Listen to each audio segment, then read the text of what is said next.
Good morning, नमस्कार। आपका हार्दिक स्वागत अभिनंदन है। मेरा नाम है अंबिया कुमार और आप मैं देख रहे हैं सोशल मीडिया के डिजिटल प्लेटफॉर्म पे। मेरे सामने 2024 का लोकसभा चुनाव का आगाज़ हो चुका है और ये वैन मिल गई है। विकसित भारत, मोदी की गारंटी, प्रधानमंत्री जी का ये एडवर्टाइजिंग चल रही है और ये विकसित भारत संकल्प पत्र के लिए सीधा मोदी जी को भेजे अपना सुझाव वगैरह अगर आप भेजना चाहते हैं तो इस बगल में नंबर वगैरह दिए हुए, आप ये मिस कॉल वगैरह करके आप दे सकते हैं। तो इसी बीच में हम यहाँ पे कुछ लोगों से बातचीत करने का प्रयास करेंगे कि 10 साल हो गए हैं मोदी जी के केंद्र में शासन करते हुए। उस सरकार जब बदली है कांग्रेस सरकार के बाद जब भाजपा सरकार जब आई है हमारे इस देश में, भारत में, तो उसका कितना लाभ मिला है हमारे देशवासियों को, कितना विकास का जो स्तर, जो पैमाना है वो पहले कितना था और अब कितना है, महंगाई का स्तर बढ़ा है या घटा है, यही बातचीत करने का प्रयास करते हैं। कुछ लोगों से बातचीत करेंगे। आइए, नमस्ते। एक चाय की दुकान है और ये मौर्य जी का मिष्ठान भंडार भी है और ये सैदा में आता है आजमगढ़ जनपद में, तो इनकी दुकान पे भी आ सकते हैं और चाय पानी कर सकते हैं। मेरे साथ कुछ यहाँ के स्थानीय लोग हैं, इनसे बातचीत करने का प्रयास करते हैं और इस बड़ी राजनीति को छोटे शब्दों में समझने का प्रयास करेंगे। नमस्कार। नमस्कार सर। क्या हाल चाल? ठीक है। थोड़ा ऊंची आवाज़ में बोलिए। ठीक है। लोकसभा चुनाव का आगाज़ हो चुका है, वो तो मालूम है। क्या लगता है इस बार सरकार परिवर्तन होगी या फिर दोबारा रिटर्न होगी? देखा जाए। आपके अनुमान के अनुसार क्या हो सकता है? परिवर्तन की ज़रूरत है, नहीं है। परिवर्तन की जरूरत नहीं है। महंगाई, बेरोजगारी, ये सब चीज़ों पर भारतीय जनता पार्टी ने कितना लगभग अपना वर्चस्व स्थापित किया है? सब सही है। महंगाई के हिसाब से तो रोजगार भी बढ़ रहा है, तनख्वाह भी तो बढ़ रही है सबकी। कोई प्रॉब्लम नहीं है, नहीं, सब सही है। सब सही। आइए बातचीत का सिलसिला और बढ़ाते हैं। नमस्कार दादाजी, कैसे हैं आप? अरे हमें कहीं ना हम का कहीं अरे आप कुछ बोलिए। कुछ ना का बोल मोदी जी सबका कुछ कहल चाहती, कुछ ना कुछ। पेंशन वेंशन आवत है कि ना? अरे आवत है। सब कोनो दिक्कत परेशानी ना? अरे भाई दिक्कत परेशानी तो कुल रहबे करे रोड पर, का बताए कहीं नहीं आई तो हमने का बताएं कुछ ना। अरे वोट देवल या कि ना? वोट देते हैं ना? वोट जहाँ आवे ला तो देवे करी। आपन मर्जी है ना, वोट नान क्यों रोकी। वोट चाचा देखिए, जब आप वोट दे सकते हैं तो जिसको वोट देते हैं उससे पूछने का अधिकार भी तो रखते हैं। जितने के बाद केहू अधिकार ना देला ने पूछेला, नहीं पूछ नहीं क्यों आवेला केहू भय कौनो पार्टी को। महंगाई कुछ स्तर बढ़ा है? महंगाई बढ़त घटत सबके में रहे। कोनो दिक्कत ना है। भाई दिक्कत काहे नहीं रहे छियो, दिक्कत है लेकिन महंगाई अभी का सान ले खेत ले दौरा तो दिक्कत ना होले, रात भर खेते में रहा तो साढ़ से परेशान है आप। ना दिक्कत है आए कि का कहबा। चलिए से नमस्ते अंकल, कैसे हैं आप? ठीक है। क्या लगता है इस बार परिवर्तन होगा? चलिए, जनता जो चाहेगी वही करेगी। ये मोदी जी की गारंटी में दम लग रहा है आपकी बार? उनके आगे है कौन? हाँ सड़क दिखा दीजिए उसमें। हाँ साढ़ देखिए खेत में खा रहा है, उसका भी क्या साढ़ देखिए खेत में चल रहे हैं। अरे जान दी साहब, जानवर जानवर वो भी है, तो पहले नहीं थी सरकारें, पहले की सरकारें नहीं थी इस तरह कोई पाबंदी लगाता था। संरक्षण।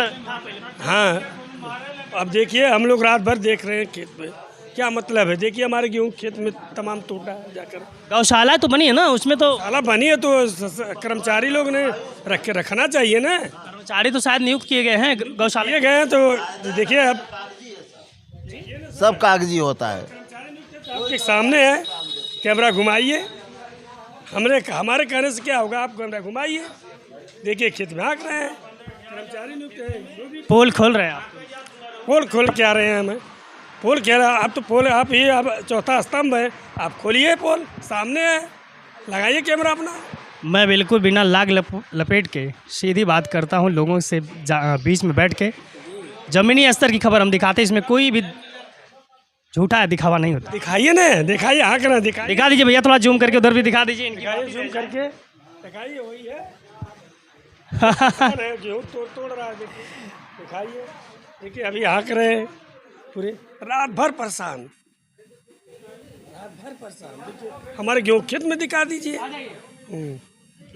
यही है, क्या किया जाए? समस्याएं हैं आपको? क्यों नहीं समस्या है? हरदम यहाँ पर दो खेत देखना पड़ रहा है, परेशानी है। इस बार धर्मेंद्र यादव जी रहेंगे या दिनेश लाल यादव जी फिर? धर्मेंद्र यादव यहाँ से ही जीतेंगे चुनाव की बार, 100% 100% है।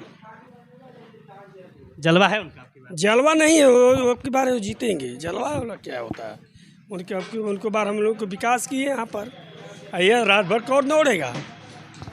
परेशानी है। परेशानी है, आपके सामने है, दिख रही है। चलिए कुछ और बातचीत करने का सिलसिला बढ़ाते हैं। मेरे साथ चाचा जी बैठे हुए हैं और जानने का हम प्रयास करते हैं, कुछ इनसे बातचीत करते हैं। नमस्ते। या हम झारखंड का यूपी के ना। झारखंड के रहने वाले हैं आप? हाँ। तभी तो आप ड्राइविंग करते हैं? ड्राइविंग करते हैं।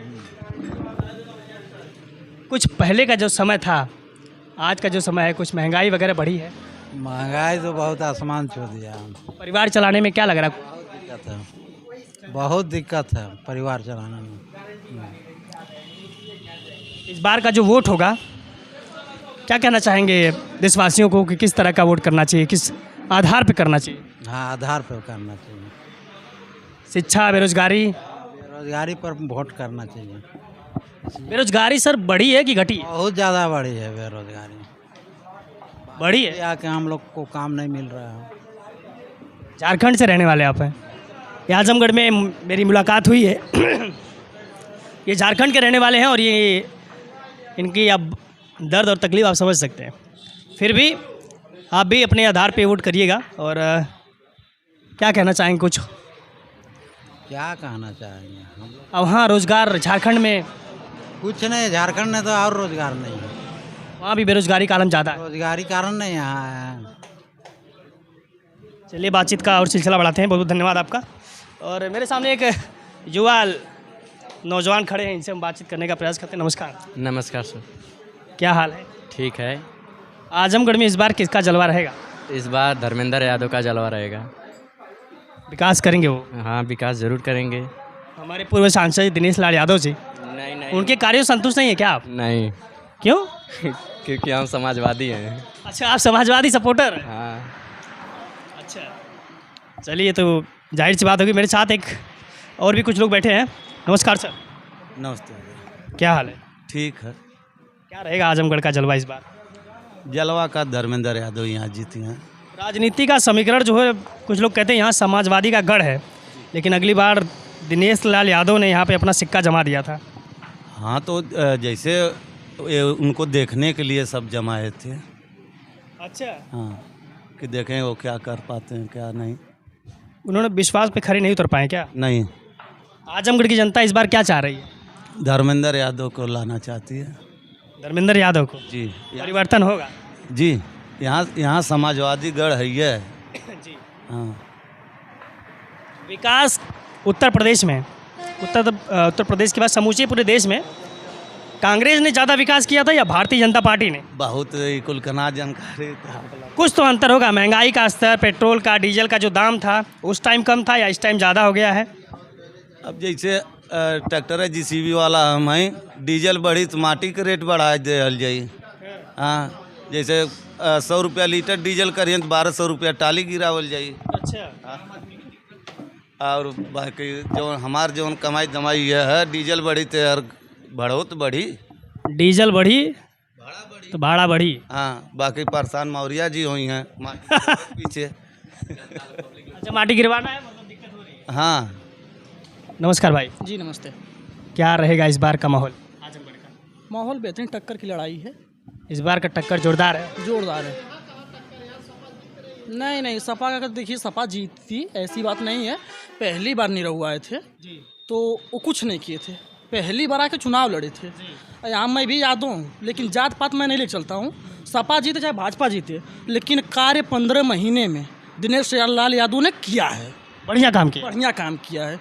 मैं जात पात से नहीं जाता, मैं भले सपा को वोट दे दूं, भाजपा के दे दूं, कांग्रेस के किसी को दे दूं, लेकिन जो सच्चाई है वो सच्चाई है।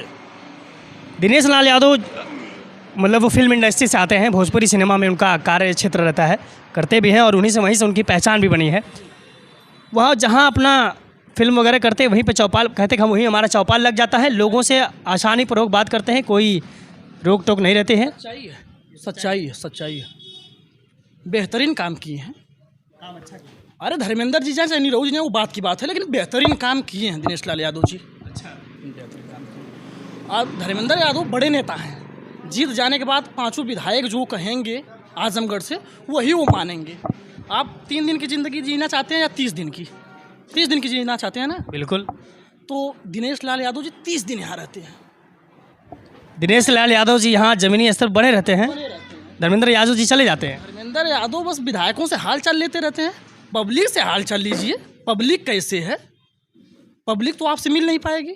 हम जाएंगे लखनऊ 500 से 1000 भाड़ा खर्च करके, 50 पेट्रोल डालेंगे, जाके मिल लेंगे जहाँ चाहेंगे। दिनेश लाल यादव ने सपा पे ये हमला बोलते हुए कहा था, उन्होंने कहा कि अगर आजमगढ़ का विकास अगर उनको करना होता तो ही आजमगढ़ का कोई ज़मीनी स्तर का यादव लड़का अगर होता तो शायद आजमगढ़ का कायाकल्प हो जाता। चाहिए है, यहाँ भी समाजवादी पार्टी से एक यादव पड़े हुए हैं, उनको देना चाहिए, उनको देना चाहिए।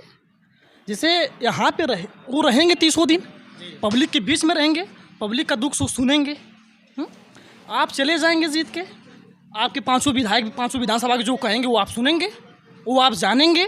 पूरी तरह से फुल लाभ 5 विधायकों की होगी, जनता कोई लाभ नहीं। मोदी जी ने इस देश में कितना डेवलपमेंट किया है? देखिए डेवलपमेंट भी हुआ है कुछ, लेकिन महंगाई भी बहुत ज़्यादा है। महंगाई का स्तर कंट्रोल नहीं कर पाए। महंगाई ज़्यादा है, विकास तो जो हुआ, लेकिन महंगाई करेंगे नहीं तो विकास कहाँ से होगा? उन्होंने एक बार नारा दिया था, बहुत हुई महंगाई की मार अब की बार बहुत हुई महंगाई की मार अब की बार किसकी सरकार? देखिए सरकार तो सीट कोई भी जीते, सीट कहीं से कोई भी जीते, बीजेपी सरकार बना लेगी। सरकार बना लेगी, वास्तव में बना लेगी। कोई आधार है क्या उसका? देखिए क्या है कि बेहतरीन तरीके से लोग चुनाव लड़ते हैं। मैं भले समाजवादी हूँ, कुछ धांधली भी होती है।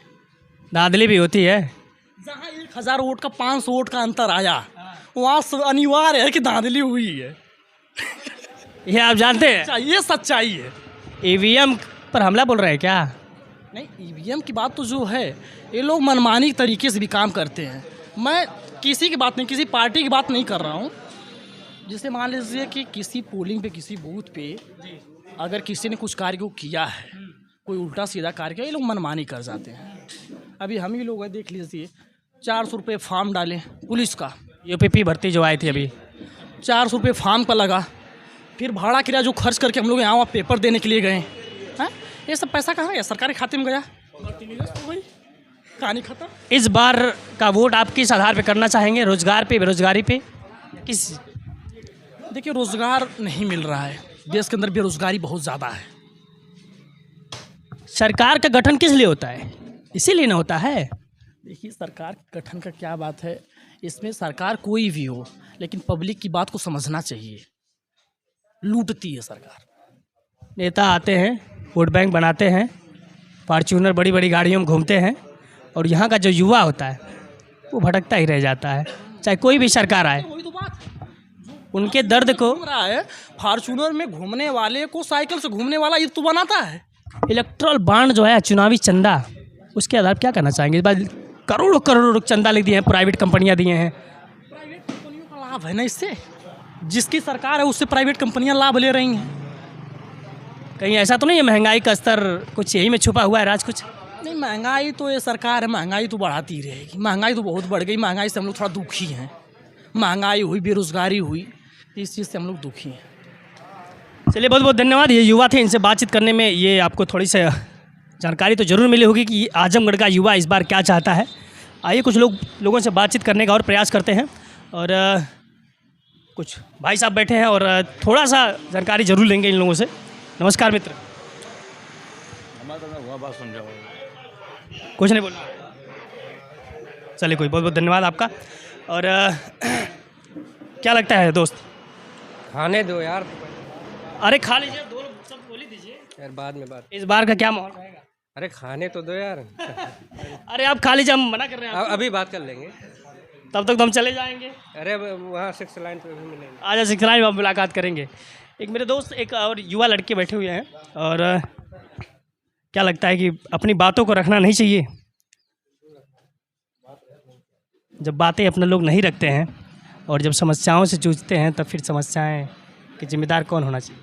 नहीं, जनता ही तो चुनती है। अगर बात नहीं रखेगी, सवाल नहीं करेगी तो फिर परेशान भी खुद ही होगी। जाति धर्म के आधार पे हम वोट तो कर देते हैं, लेकिन जब हम अपने निजी जीवन में उसका जब प्रभाव झेलने लगते हैं, महंगाई का, बेरोजगारी का, महंगाई अगर बढ़ती तो हर एक चीज़ों का दाम बढ़ता है और उससे निजी जीवन में प्रभाव।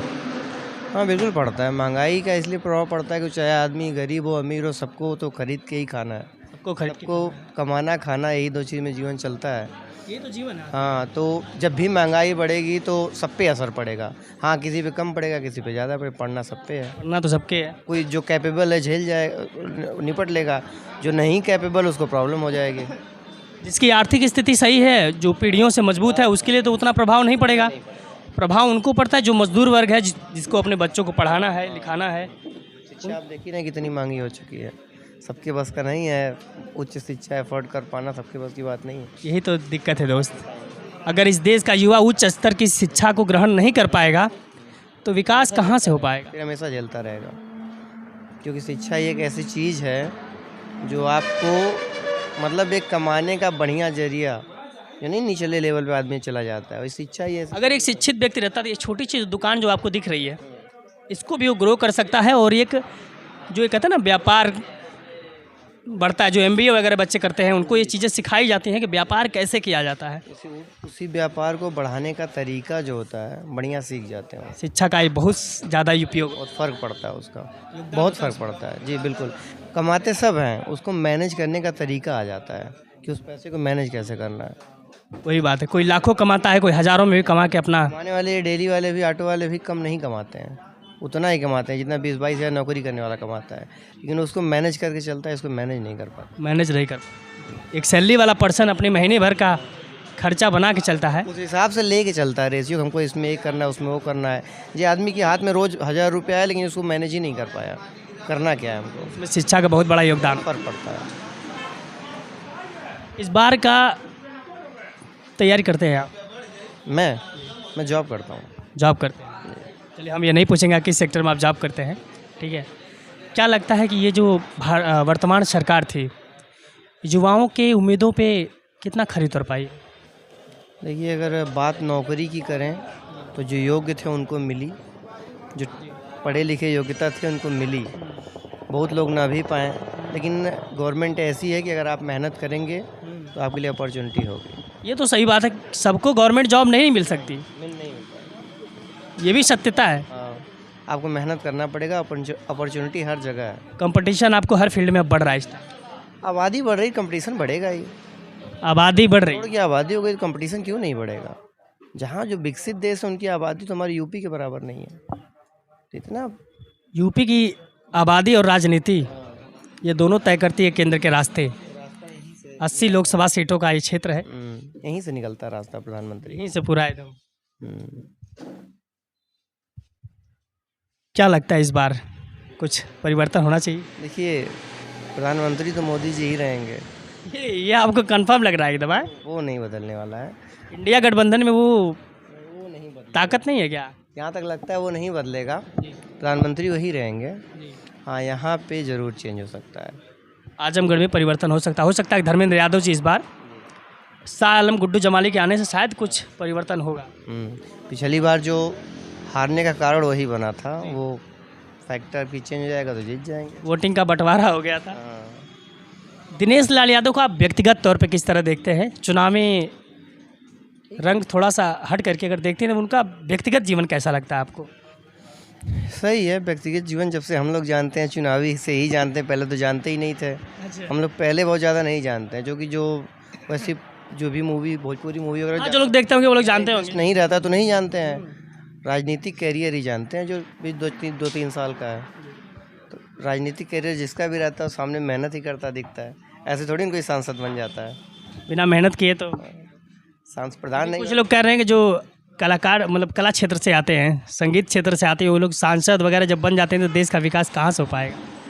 इन बातों में कितनी सच्चाई लग रही है आपको? तो बाकी लोग कितना कर देते हैं जो इससे नहीं रहते हैं। आप उनको ही उठा लीजिए, चलिए इनको हटा दीजिए, इनको हटा दे। और जो रहे हैं यहाँ पे या कहीं पे जो कला क्षेत्र से नहीं है, वो इनसे ज़्यादा कर दिए हैं। फिर क्यों किसी की आलोचना करने से पहले अपने दामन में ज़रूर झांक लेना चाहिए। हम क्यों उस चीज़ पे ध्यान दें? आदमी पहले क्या किया था मायने नहीं रखता है, क्या कर रहा है मायने रखता है। यही तो संविधान, यही लोकतंत्र है और यही हमारा भारत देश है। सबको अधिकार है ना भाई, चुन के आया आदमी काम कर सकता है। इसीलिए ये कॉन्स्टिट्यूशन बनाया गया। मित्र, आप तो सारी चीज़ें जान रहे हैं कि जो पढ़ा लिखा जो व्यक्ति होगा वो सिस्टम को चलाएगा, और जो उतना कम पढ़ा लिखा है वो देश को भी चलाने की योग्यता रखता है, भले वो शैक्षिक योग्यता न रखता हो। इसीलिए तो 5 साल में चेंज करने का मौका भी मिलता है, ना करे तो हटा दो। ना करे तो हटा दो। हाँ, लोकतंत्र इसी को कहते हैं। बस चलिए, बहुत बहुत धन्यवाद। और ये युवा लोगों से बातचीत करने में थोड़ा एक अलग जोश का अनुभव होता है और जानकारी भी मिलती है। और इस देश में युवाओं की कमी नहीं है, बस ज़रूरत है इस सरकार को उन्हें अच्छा रोज़गार देने की और उनको स्किल देने की, और इस देश में महंगाई बेरोज़गारी को भी थोड़ा कम कीजिए। यही इस देश के युवा की आवाज़ है। तो वोटिंग कीजिए। 25 मई को आजमगढ़ का चुनाव होगा, छठे चरण में, और इस वोटिंग का बहुत महत्व होता है, ये आपका अधिकार है।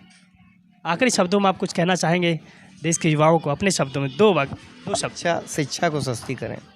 जो शिक्षा बहुत महंगी हो गई है, जो भी डिग्रियां हैं बहुत आज के समय में आसान नहीं पढ़ाई है। जैसे PhD वगैरह करने के बाद BEd वगैरह है, जो इनकी फीसें आजकल लाखों में हो गई हैं। बस वहीं पे ध्यान दें, बाकी सब सुधर जाएगा। देखिए, BEd BTC जो होता है वो एक शिक्षक की योग्यता वाला एक डिग्री है। अगर इस देश में शिक्षक नहीं रहेंगे तो शायद इस देश का प्राइवेट टीचर जो हैं योग्य हैं, लेकिन 10,000 8,000 पढ़ा रहे हैं। अच्छा, मैं कई लोगों को मैं देखा हूँ तो वो वर्कलोड ज़्यादा लेके चलते हैं। 10,000 पे एक बहुत बढ़िया शिक्षक जो प्राइवेट है वो पढ़ा रहा है, और जो एक अयोग्य सरकारी टीचर होगा 70,000 80,000 90,000 पढ़ा रहा है। इस चीज़ पे ध्यान दें, शिक्षा को उस लेवल लायक हर गरीब आदमी भी पढ़ सके। चलिए, बहुत बहुत धन्यवाद। तो ये मित्र थे, क्या नाम है दोस्त आपका? प्रमोद उपाध्याय। प्रमोद उपाध्याय जी, आपसे बात करके बहुत अच्छा लगा। और ऐसे ही लोगों की ज़रूरत है जो अच्छे अपनी बातों को रखें, सरकार तक पहुंचाने का मेरा ये कार्य था और मैंने इस कार्य को अंजाम दिया। वीडियो को ज़्यादा से ज़्यादा शेयर कीजिए और सब्सक्राइब कीजिए चैनल को। तो आप वोटिंग ज़रूर कीजिएगा, क्योंकि वोट देना आपका ये अधिकार है। बहुत बहुत धन्यवाद। नमस्कार।